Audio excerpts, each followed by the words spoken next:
মানুষ প্রথম চাঁদে গিয়েছিল প্রায় ৫০ বছর আগে অ্যাপোলো মিশনের মাধ্যমে। এরপর দীর্ঘ সময় পেরিয়ে গেলেও মানুষ আর চাঁদে যাওয়ার চেষ্টা করেনি। অতি সম্প্রতি যুক্তরাষ্ট্রের মহাকাশ গবেষণা সংস্থা নাসা আবারও চাঁদের উদ্দেশ্যে মানুষ পাঠিয়েছে। এই মিশনের নাম আর্টেমিস 2। ১৯৭২ সালের পর চাঁদের উদ্দেশ্যে এটিই প্রথম মানব মিশন। আর্টেমিস 2 মিশনের মহাকাশচারীরা চাঁদের অপর পিঠের এমন কিছু দৃশ্য প্রত্যক্ষ করেছেন যা এর আগে কোনো মানুষ কখনো দেখেনি। এই অভিযানের মাধ্যমে তারা পৃথিবী থেকে সবচেয়ে দূরে যাওয়ার এক নতুন রেকর্ড সৃষ্টি করেছেন। নাসা আবারও কেন চাঁদের উদ্দেশ্যে মানুষ পাঠাচ্ছে সে সম্পর্কে আলোচনা করা হবে মোরশেদ ওয়ার্ল্ড এই পর্বে। অনেকেই হয়তো ভাবতে পারেন আর্টেমিস 2 মিশন সরাসরি চাঁদে গিয়ে নামবে, কিন্তু বাস্তবতা কিছুটা ভিন্ন। আর্টেমিস 2 একটি ফ্লাই বাই মিশন, অর্থাৎ এই মিশনের মূল লক্ষ্য হল মানুষকে চাঁদের কক্ষপথে নিয়ে গিয়ে আবার নিরাপদভাবে পৃথিবীতে ফিরিয়ে আনা। তার মানে এবারের নভোচারীরা চাঁদের খুব কাছ দিয়ে ঘুরে আসবে, কিন্তু চাঁদে অবতরণ করবে না। এটি ভবিষ্যতের বড় বড় মিশনের জন্য একটি গুরুত্বপূর্ণ মহড়া। এই মিশনের সবচেয়ে গুরুত্বপূর্ণ বিষয় হল মানুষ দীর্ঘ সময় গভীর মহাকাশে কিভাবে টিকে থাকতে পারে সেই অভিজ্ঞতা অর্জন করা। কারণ ভবিষ্যতে মানুষ শুধু চাঁদ নয়, মঙ্গল গ্রহেও যেতে চায়, আর আর্টেমিস 2 মিশনের মাধ্যমে নাসা সেই প্রস্তুতি গ্রহণ করছে। এই সাহসী অভিযানে অংশ নিয়েছেন 4 জন মহাকাশচারী, যাদের 3 জন আমেরিকান এবং 1 জন ক্যানাডিয়ান। তারা হলেন mission commander Reid Wiseman, mission বিশেষজ্ঞ Christina Koch, pilot Victor Glover এবং ক্যানাডীয় মিশন বিশেষজ্ঞ জেরেমি হ্যানসন। তাদের এই যাত্রা ১৯৬৮ সালের অ্যাপোলো 8 মিশনের আদলে পরিকল্পনা করা হয়েছে। অ্যাপোলো 8 ছিল মানুষের প্রথমবার চাঁদকে প্রদক্ষিণ করার অভিযান। অ্যাপোলো 8 অভিযানের সময় মানুষ প্রথমবার মহাকাশ থেকে পৃথিবীর উদয় বা আর্থরাইজ দেখার অবিস্মরণীয় দৃশ্যটি ক্যামেরায় ধারণ করেছিল। বর্তমান আর্টেমিস 2 এর ক্রুরাও চাঁদের অপর পাশ থেকে সমগ্র পৃথিবীর অসাধারণ কিছু ছবি তুলেছে। অ্যাপোলো 8 মিশনে উইলিয়াম অ্যান্ডার্স যে বিখ্যাত আর্থরাইজ ছবিটি তুলেছিলেন সেটি চাঁদের কক্ষপথে মাত্র ৯৭ কিলোমিটার উচ্চতা থেকে তোলা হয়েছিল, ফলে পৃথিবীকে চাঁদের পটভূমিতে বেশ বড় এবং বিস্তারিত দেখা গিয়েছিল। কিন্তু এবার আর্টেমিস 2 চাঁদ থেকে প্রায় ৭,০০০ কিলোমিটার উচ্চতায় ছবিটি তুলেছে, ফলে আমাদের পৃথিবী মহাজাগতিক বিশালতার মাঝে আরও ক্ষুদ্র আকারে ধরা দিয়েছে। অ্যাপোলো 8 এর নভোচারীরা হঠাৎ করেই এই দৃশ্য দেখেছিলেন এবং তারা তড়িঘড়ি করে ছবিটি তুলেছিলেন। কিন্তু আর্টেমিস 2 এর নভোচারীরা আগে থেকেই জানতেন কখন আর্থরাইজ হবে, এবং সে কারণেই তারা নিয়ন্ত্রিতভাবে ছবিটি তোলার সুযোগ পেয়েছে। এবারের ছবিতে পৃথিবীর উত্তর ও দক্ষিণ মেরুর মেরুজ্যোতি, জোডিয়াকার লাইট এবং সূর্যগ্রহণের মতো বিরল দৃশ্য ধরা পড়েছে।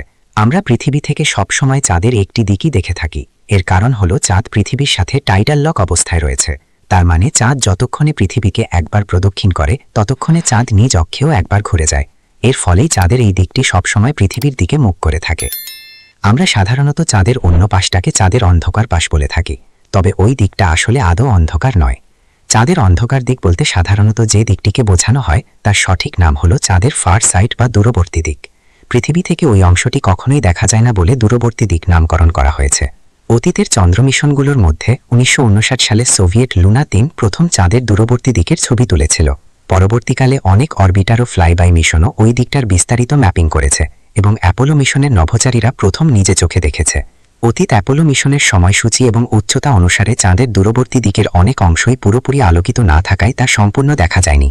তবে বর্তমানে আর্টেমিস 2 মিশনের নভোচারীরা চাঁদ থেকে অনেক দূরের কক্ষপথে ভ্রমণ করার কারণে প্রথমবারের মতো চাঁদের দূরবর্তী পাশও পুরোপুরি আলোকিত অবস্থায় দেখার সুযোগ পেয়েছে, যা অতীতে কোনো মানুষের চোখে পড়েনি।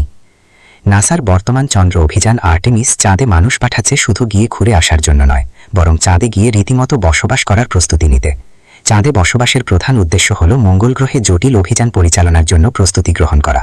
তাই বলা যায় এবারের চন্দ্র অভিযান মূলত মঙ্গল গ্রহ জয়ের মহড়া। আর্টেমিস প্রোগ্রামে মানুষ চাঁদে যেতে যে নভোযান ব্যবহার করেছে তার নাম ওরিয়ন। একে বলা হয় MCV বা মাল্টিপারপাস ক্রু ভেহিকেল। নভোযান 6 জনের ধারণ ক্ষমতা থাকলেও 4 জন নভোচারী পরিবহন করা হয়েছে। এই MCV দিয়ে মহাকাশের গভীরে ভ্রমণ করা যাবে। ভবিষ্যতে মানুষ মঙ্গল গ্রহে যেতেও ওরিয়ন যান ব্যবহার করবে। ওরিয়ন MCV তৈরি করেছে আমেরিকার বিখ্যাত অস্ত্র নির্মাতা প্রতিষ্ঠান লকহিড মার্টিন। এই ওরিয়ন ক্যাপসুল যে রকেটের সাহায্যে উৎক্ষেপণ করা হয়েছে তার নাম SLS রকেট। ২০১১ সালে রকেটটি নির্মাণ কাজ শুরু হয়েছিল। বর্তমান সময়ে এটি পৃথিবীর সবচেয়ে শক্তিশালী রকেট। অ্যাপোলো প্রোগ্রামে ব্যবহৃত কিংবদন্তি স্যাটার্ন 5 রকেটের চেয়ে SLS রকেট সকল দিক থেকেই বহু এগিয়ে। স্যাট-5 চড়েই মানুষ প্রথম চাঁদের উদ্দেশ্যে যাত্রা করেছিল, আর এসএলএস রকেটে করে মানুষ আবারও চাঁদে ফিরে যাচ্ছে স্থায়ী বসতি গড়ে তোলার জন্য। 2026 সালের আর্টেমিস 2 অভিযান সফল হওয়ার পর 2028 সালে আর্টেমিস 3 মিশনের মাধ্যমে আমেরিকা সরাসরি চাঁদে মানুষ পাঠাবে এবং ভবিষ্যতে আর্টেমিস 4-এর মাধ্যমে মানুষ চাঁদের বুকে একটি স্থায়ী ঘাঁটি গড়ে তুলবে। সবকিছু ঠিকঠাক থাকলে আগামী 1 দশকের মধ্যে মানুষ চাঁদের বুকে স্থায়ীভাবে বসবাস করবে। অ্যাপোলো মিশনের সাথে আর্টেমিস মিশনের একটি বড় পার্থক্য হল একটি মুন স্টেশন। আন্তর্জাতিক মহাকাশ স্টেশনের আদলে চাঁদের চারপাশে ঘূর্ণায়মান একটি মহাকাশ স্টেশন তৈরি করা হবে। এর নাম লুনার গেটওয়ে। চাঁদে অভিযান পরিচালনার সময় পৃথিবীর সাথে শক্তিশালী যোগাযোগ রক্ষার জন্য এই স্টেশনটি কাজ করবে। গেটওয়ে প্রজেক্টটি NASA, Canadian space agency, European space agency এবং জাপানিজ এরোস্পেস এক্সপ্লোরেশন এজেন্সির যৌথ উদ্যোগে নির্মাণ করা হবে। গেটওয়েকে এমনভাবে তৈরি করা হবে যাতে মিশনের ব্যাপ্তি বৃদ্ধির সাথে সাথে প্রয়োজন অনুযায়ী স্টেশনকে বড় করা যায়। 2027 সালে এর ইঞ্জিন এবং 55 টন ওজনের একটি কম্পার্টমেন্ট মহাকাশে পাঠানোর মাধ্যমে এই স্টেশন নির্মাণের কাজ শুরু হবে। মানুষ বসবাসের কক্ষ এবং লজিস্টিক ইউনিট পৃথিবী থেকে তৈরি করে পরবর্তীতে স্টেশনের সাথে সংযুক্ত করা হবে। এরপর ধীরে ধীরে আরও বহু অংশ স্টেশনটির সাথে যুক্ত হবে। চাঁদের আকাশে ভাসমান স্থায়ী মহাকাশ স্টেশন লুনার গেটওয়ে আন্তর্জাতিক মহাকাশ স্টেশনের তুলনায় মাত্র 13%। গেটওয়ের কারণে চাঁদের যে কোনো অঞ্চলে অনায়াসে অভিযান পরিচালনা করা যাবে। এই স্টেশন থেকে একই সাথে একাধিক মিশন পরিচালনা করারও ব্যবস্থা থাকবে। সবকিছু ঠিকঠাক থাকলে 2028 সালে আর্টেমিস 3 মিশনের মাধ্যমে মানুষ আবারও সরাসরি চাঁদে অবতরণ করবে এবং আর্টেমিস প্রোগ্রামের এই ধাপটি সম্পন্ন হলে পরবর্তীতে পৃথিবী এবং চাঁদের মধ্যে মানুষ নিয়মিত যাতায়াত করবে। 2030 সালের মধ্যে চাঁদে একটি বেস ক্যাম্প তৈরি করার পরিকল্পনা রয়েছে। ক্যাম্প তৈরির সম্ভাব্য জায়গা হল চাঁদের দক্ষিণ মেরুর শ্যাকেলটন ক্রেটার। এই গর্তের ব্যাস প্রায় 20 কিলোমিটার এবং গভীরতা প্রায় 3 কিলোমিটার। এই অন্ধকার গর্তের মধ্যে ক্যাম্প তৈরি করার বিশেষ কারণ আছে। বিজ্ঞানীরা মনে করেন শ্যাকেলটন ক্রেটারের তলদেশে বরফ আকারে পানির মজুদ রয়েছে। পানির রাসায়নিক গঠন ভাঙলে হাইড্রোজেন এবং অক্সিজেন পাওয়া যায়, আর এই দুটি উপাদানকে তরলীকরণ করে রকেটের জ্বালানি উৎপাদন করা সম্ভব। তাহলে পৃথিবী থেকে উৎক্ষিপ্ত কোনো রকেট চাঁদে অবতরণ করে সেখান থেকে জ্বালানি সংগ্রহ করে আরও দূরবর্তী কোনো গন্তব্যে যাত্রা করতে পারবে। চাঁদের বুকে পানি খুঁজে বের করা সম্ভব হলে আন্তঃগ্রহ যাত্রার সময় চাঁদকে গ্যাস স্টেশন হিসেবে ব্যবহার করা যাবে। নাসার পর্যালোচনা অনুযায়ী চাঁদে প্রায় 1 বিলিয়ন মেট্রিক টন বরফ থাকতে পারে। আর্টেমিস প্রোগ্রামের প্রথম দিকে সেই পানি খুঁজে বের করাই হবে প্রধান কাজ। মানুষ অতীতে বেশ কয়েকবার চাঁদে গেছে। মানুষের সেসব চন্দ্র অভিযান কেমন ছিল